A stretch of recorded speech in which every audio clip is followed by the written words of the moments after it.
नमस्कार दोस्तों, मैं एसपी सिंह मंत्राज क्लासेस में आपका हार्दिक स्वागत एवं अभिनंदन करता हूं। दोस्तों, हम लोग बात करें जो हमारी डेली न्यूज़ की, तो यहाँ पर दोस्तों एक खबर है जो चर्चा में है। इसको हम लोग देखेंगे तो यहाँ पर 2 नए रामसर स्थल जो है, इसको दोस्तों अभी घोषित किया गया है। तो यहाँ पर हम लोग बात करेंगे कि हमारे जो प्रीलिम्स की दृष्टि से यहाँ पर दोस्तों विश्व आर्द्रभूमि दिवस कब मनाया जाता है, भारत में आर्द्रभूमि स्थल की संख्या कितनी है और रामसर स्थल कितने हैं। तो दोस्तों यहाँ पर जो है, और मेंस की दृष्टि के लिए बात करें दोस्तों, यहाँ पर आर्द्रभूमि का महत्व एवं उसके खतरे। दोस्तों आइए हम लोग शुरू करते हैं, एक चर्चा में क्यों है। दोस्तों हम लोग बात करें यहाँ पर विश्व आर्द्रभूमि दिवस। दोस्तों प्रत्येक वर्ष जो है 2 फरवरी 2022 को दुनिया भर में आयोजित किया जाता है। यहाँ पर दोस्तों बात करें हम लोग, यह जो अंतरिक्ष अनुप्रयोग केंद्र द्वारा नेशनल वेटलैंड डेकाडल चेंज एटलस दोस्तों तैयार किया जाता है। इससे संबंधित मूल एटलस जो हमारा दोस्तों एसएससी द्वारा वर्ष 2011 में जारी किया गया था। पिछले कुछ वर्षों में सभी राज्य सरकारों द्वारा अपनी योजना प्रक्रियाओं में व्यापक रूप से उपयोग किया गया है। दोस्तों यहाँ पर बात करते हैं हम लोग इस अवसर पर 2 नए रामसर स्थल, जैसा कि लोग जानते हैं दोस्तों, गुजरात में खिजड़िया वन्यजीव अभयारण्य और उत्तर दोस्तों प्रदेश में वखीरा। कौन सा? उत्तर प्रदेश में दोस्तों बात करें हम लोग वखीरा। तो दोस्तों यहाँ पर ये देख लें कि 2 फरवरी को हमने क्या बताया था आपको, 1971 को ईरान जो है शहर में एक रामसर में आर्द्रभूमि पर कन्वेंशन को अपनाने की तारीख को चिन्हित किया गया था। अब दोस्तों हम लोग बात करें यहाँ पर कि जितनी हमारी जो कुछ रामसर कन्वेंशन एक अंतर्राष्ट्रीय जो दोस्तों स्तर पर एक अंतर सरकारी संधि है जो आर्द्रभूमि एवं उनके संसाधनों के संरक्षण तथा उनके उपयोग हो हेतु जो है दोस्तों अंतर्राष्ट्रीय सहयोग के लिए रूपरेखा प्रदान करती है। दोस्तों बात करें रामसर सूची के अनुसार सबसे अधिक रामसर स्थलों वाले देश यूके। दोस्तों यूके में कितनी 175 है, ये आपको ध्यान देना दोस्तों।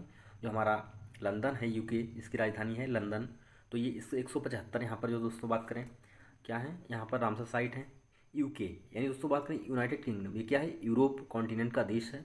और दोस्तों मैक्सिको, तो दोस्तों ये क्या है, लैटिन अमेरिकी देश है। यहाँ पर 142 रामसर साइट है, दूसरे नंबर पर है पूरे विश्व में। कन्वेंशन सुनिश्चित के 10 त्रिकोण से बोलिविया का क्षेत्रफल दोस्तों सबसे बड़ा है, ये आपको ध्यान रखना है। यहाँ दिवस पहली बार दोस्तों 1997 में मनाया गया था। इसमें दोस्तों बात करें हम लोग 2022 के लिए जो इसकी थीम है wetland action for peoples and nature, ये इसकी जो है 2022 की थीम है, ये आपको ध्यान रखना दोस्तों। अब दोस्तों यहाँ पे हम लोग बात करते हैं इसके जो हमारी आर्द्रभूमि है, इसके जो है आर्थिक रूप से क्या महत्व है इसमें। तो दोस्तों यहाँ बात करें आर्द्रभूमि, पानी में स्थित मौसमी या स्थायी पारतंत्र है। इसमें दोस्तों हम लोग बात करें कि मोस्टली यहाँ पर मैंग्रोव जो हैं, जैसे कि आप लोग देखते हैं हमारे भारत में क्या है, ये तट जो है यहाँ तटीय रेखा वाला जो क्षेत्र है पूरा, यहाँ से क्या है, ये मैंग्रोव फॉरेस्ट में है। तो इसी प्रकार से दोस्तों यहाँ पे कुछ दलदल नदियाँ, झीलें, डेल्टा, बाढ़ के मैदान और बाढ़ के जंगल, चावल के खेत, तो यह प्रवाल भित्तियाँ दोस्तों। तो यहाँ पे हम लोग बात करें कि जहाँ पर जो ज्वार आता है 6 मीटर से कम ऊंचे ज्वार वाले स्थान के अलावा मानव निर्मित आर्द्रभूमि जैसे अपशिष्ट जल उपचार, तालाब दोस्तों, जलाशय आदि शामिल होते हैं इसमें, ये आपको ध्यान रखना है दोस्तों। यहाँ पर महत्व की बात करें तो हमारे जो पर्यावरण को दोस्तों, यह एक शुद्ध वातावरण प्रदान करना इसका मेन पर्पज़ है। यहाँ दोस्तों बात करें बाढ़ों की घटनाओं में कमी लाती है, तटीय इलाकों की रक्षा करती है, साथ ही दोस्तों बात करें प्रदूषकों को अवशोषित कर पानी की गुणवत्ता में सुधार लाती है। यहाँ पर दोस्तों बात करें हम लोग तो यह बहुत हमारे मानव और पृथ्वी के लिए महत्वपूर्ण है। यहाँ पर दोस्तों 1 बिलियन से अधिक लोग यहाँ पर जीवन यापन जो है उन पर निर्भर हैं। अब दोस्तों बात करें यहाँ दुनिया की 40% जो है प्रजातियाँ आर्द्रभूमि में रहती हैं दोस्तों, प्रजनन करती हैं। ये भोजन, कच्चे माल, दवाओं के लिए आनुवांशिक संसाधनों, जल विद्युत के महत्वपूर्ण स्रोत हैं।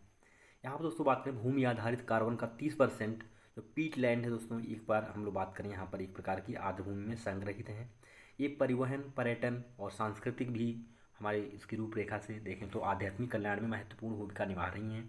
कई आर्द्रभूमियाँ प्राकृतिक सुंदरता के क्षेत्र हैं, आदिवासी लोगों के लिए महत्वपूर्ण है।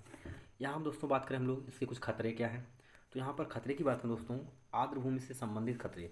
तो यहाँ पर दोस्तों आर्द्रभूमि पर गठित IPBES जो एक संस्था है, जैव विविधता था पारिस्थितिकी तंत्र सेवा पर अंतर सरकारी विज्ञान नीति प्लेटफॉर्म के अनुसार पूरी दुनिया में दोस्तों बात करें ग्लोबल वार्मिंग इसका मेन कारण है। यहाँ पर दोस्तों इसके कारण है 3 गुना तेज़ी से ये समाप्त हो रही हैं।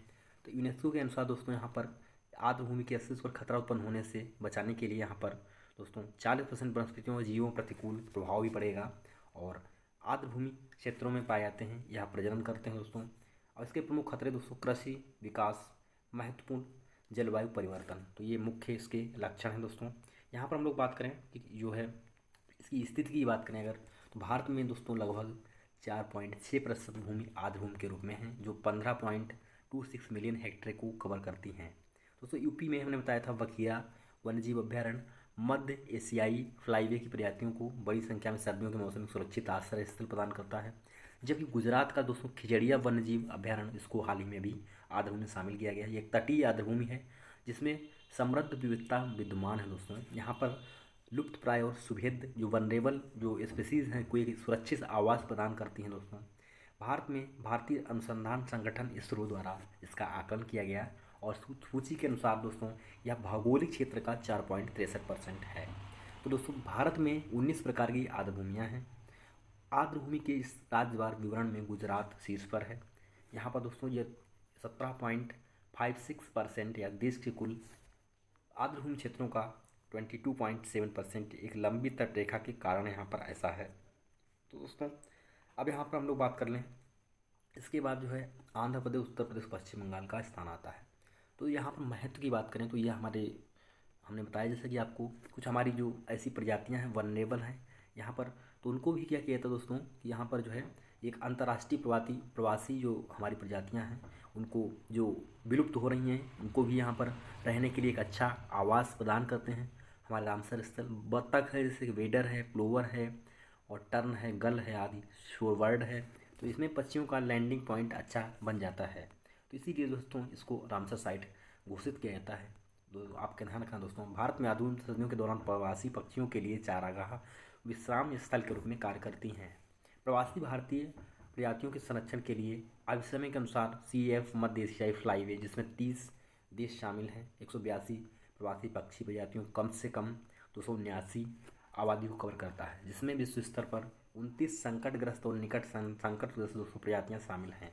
दोस्तों आज का हमारा जो ये रामसर के बारे में जो है टॉपिक था दोस्तों, बस आज यहीं तक। आप लोग हमारे चैनल को दोस्तों सब्सक्राइब और कमेंट करें।